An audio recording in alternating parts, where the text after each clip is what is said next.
I bought a bread maker 3 years ago for $89. It's currently sitting in my garage, still in the box, collecting dust, next to a pasta maker, an ice cream machine, and something I'm pretty sure was supposed to turn vegetables into noodles.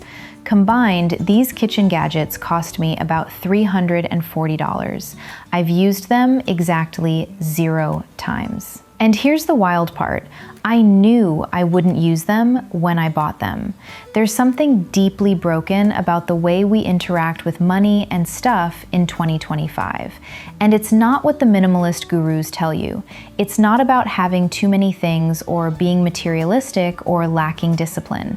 What's actually happening is far more insane. And once you understand it, you'll never look at your shopping cart the same way again. Here, I break down the psychology behind our spending habits and share practical strategies to help you keep more of your hard-earned money. If you've ever felt that weird guilt after a shopping spree or wondered why your closet is full but you still want more, make sure to subscribe and hit that like button, because this might actually change how you think about every purchase. Now, before we dive into why this happens, let me paint you a picture of what we're actually dealing with.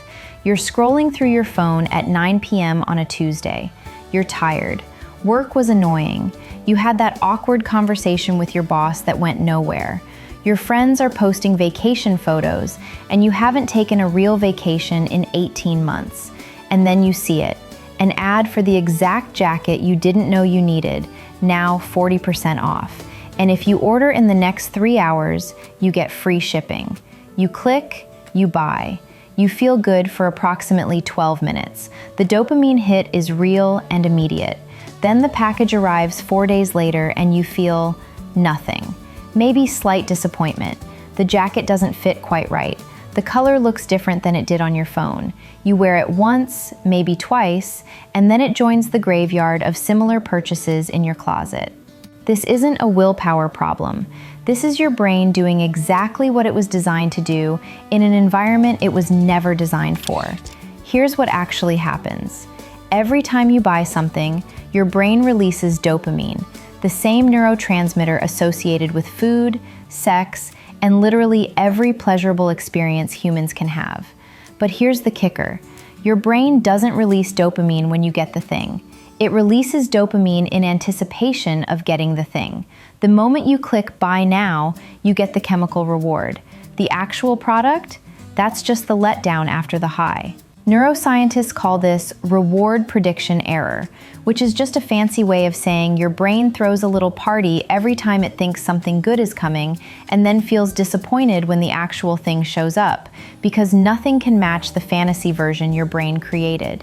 And companies know this. They've spent billions of dollars studying your brain chemistry. The entire e-commerce industry is basically a dopamine delivery system optimized for one thing: getting you to click buy before your rational brain catches up and asks if you actually need a heated eye mask that plays ocean sounds. But here's where it gets really interesting, and this is the part that will probably surprise you. The real reason you keep buying things you don't need isn't because you're weak or bad with money. It's because you're trying to solve real problems with fake solutions. Stay with me here. There's this concept in psychology called compensatory consumption. Basically, when something is missing in your life, connection, purpose, excitement, status, control, your brain looks for the fastest way to fill that void. And in modern life, the fastest way is always buying something.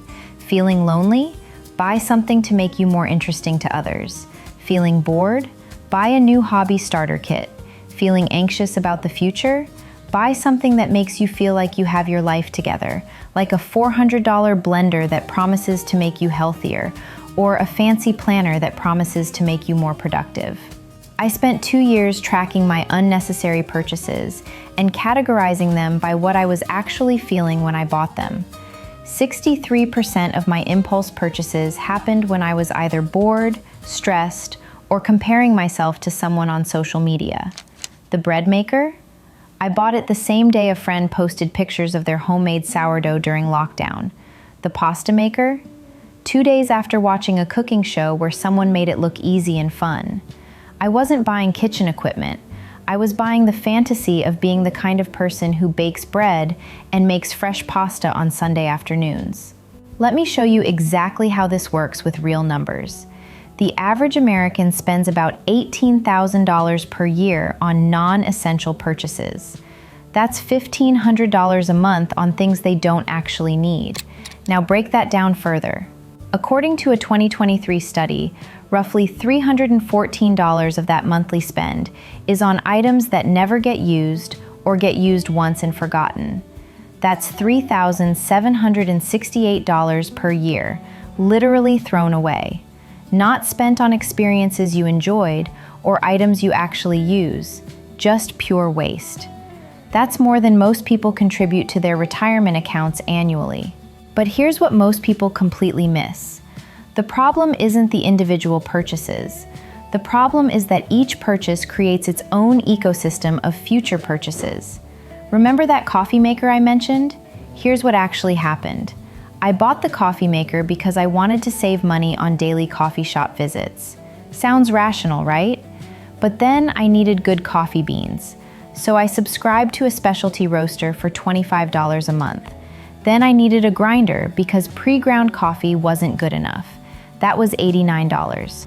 Then I saw a milk frother because what's the point of good coffee without good foam? Another $35. Then special mugs because I'm not drinking artisanal coffee from my old chipped mug. You see where this goes. One $47 purchase created a cascade of necessary complimentary purchases totaling over $1,200 in the first year. This is how stuff multiplies in your life. It's not that you buy one thing you don't need.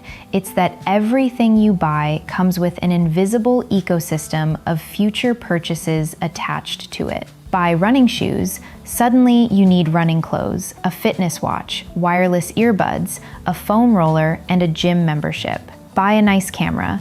Suddenly you need lenses, a tripod, editing software, a camera bag, and an online course to learn how to actually use it. And this is something that will probably surprise you. The more expensive your purchase, the more likely you are to justify future purchases around it. Psychologists call this the sunk cost fallacy, but it's more insidious than that. It's identity cementing. When you spend $800 on a camera, you're not just buying a camera. You're declaring to yourself and everyone around you that you are now a photographer. And photographers need photographer things. Your brain will defend this new identity by making it seem perfectly logical to spend another $600 on accessories because, well, you're a photographer now. Now you might be thinking this sounds impossible to escape. We're wired for this. Companies have infinite resources to exploit our psychology. How are you supposed to fight billion-dollar marketing departments with neuroscience degrees? But here's the thing. Once you understand the game, you can actually stop playing it. And it starts with one simple shift that completely changes everything. Here's where most people mess this up, and I see it constantly. They try to use willpower. They make budgets they can't stick to. They delete shopping apps. They try a spending freeze for a month. And it works for a bit, maybe a week or two. And then something stressful happens, or they see something they want and all that discipline evaporates in about 15 seconds. You can't willpower your way out of a dopamine deficit. What actually works is replacing the function, not restricting the behavior. Remember, you're not buying things because you're weak. You're buying things because something is missing, and shopping is the easiest emotional band-aid available. So here's what you do instead. Start keeping a purchase diary, but with a specific twist.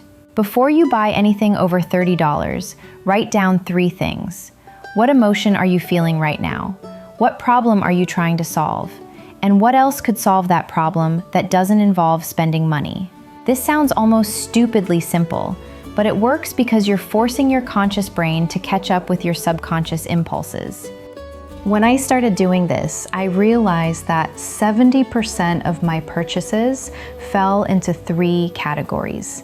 Boredom buying on Sunday afternoons, stress buying after work meetings, and comparison buying after social media scrolling.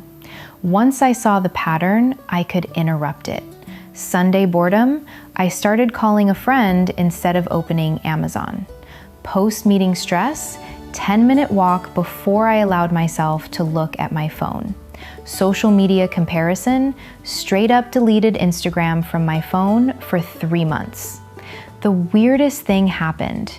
My baseline happiness didn't change at all. I wasn't any less happy without the constant stream of packages. In fact, I felt lighter, less clutter, less guilt, less of that weird cognitive dissonance where you're excited about a delivery and disappointed by the actual product at the same time. Here's another strategy that actually works. Implement what I call the 48-hour plus text file rule. Anything you want to buy that's non-essential goes into a text file on your phone with the date. You cannot buy it for 48 hours. What happens is fascinating. About 60% of the things you add to that list, you completely forget about within a week. Your brain was chasing the dopamine of buying, not the actual item. Another 30% you still want, but realize you don't want badly enough to actually spend money on. And maybe 10% you still genuinely want after 2 days. And those purchases feel completely different. There's no guilt, no buyer's remorse, because you've verified that this isn't just your dopamine talking. But here's the part that will blow your mind. The absolute game changer isn't about stopping purchases. It's about redirecting that energy towards something that actually fills the void. This is where most financial advice gets it completely wrong. They tell you to just save the money, just invest it, just build wealth for some distant future retirement. And that's fine, but it doesn't solve the core problem. You're still bored, still stressed, still comparing yourself to others, still feeling like something is missing.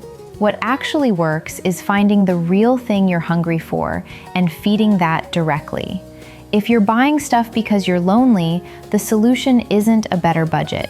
The solution is connection, actual human connection. If you're buying stuff because you're bored, the solution isn't discipline. The solution is finding something genuinely engaging to do that doesn't cost money. Learning a skill, building something, creating something, helping someone. If you're buying stuff because you feel behind in life compared to your peers, the solution isn't more stuff. It's getting off the comparison treadmill entirely and defining success on your own terms. I know this sounds like soft psychology stuff compared to hard budgeting advice, but here's the data. People who report having strong social connections and a sense of purpose spend, on average, 40% less on impulse purchases than people who report feeling isolated or directionless. That's not a small difference. That's the difference between spending $7,200 a year on unnecessary stuff versus $4,320. Over a decade, that's nearly $30,000 you didn't waste trying to fill a void that stuff can't fill. There's a moment in every person's financial journey when they stop seeing purchases as solutions and start seeing them as distractions. When you have real things in your life that bring you joy and purpose, the shiny new gadget loses its appeal. Not because you're being disciplined or depriving yourself, but because you're genuinely not interested anymore. You found better dopamine sources. The walking away moment happens when you realize that the temporary high from buying something isn't worth the permanent clutter, the financial stress, or the erosion of the life you actually want to build. When you can scroll past an ad for something you would have bought 6 months ago and feel absolutely nothing, no temptation, no FOMO, just mild disinterest, that's when you know something fundamental has shifted. Your future self is either going to thank you for making this shift now, or they're going to be standing in a cluttered apartment surrounded by unused things, wondering where all the money went and why they still feel empty. The choice isn't really about buying less stuff. It's about building a life where stuff doesn't matter as much because you filled your days with things that actually do. Stop trying to buy your way into becoming the person you want to be. Just become that person. The stuff is optional.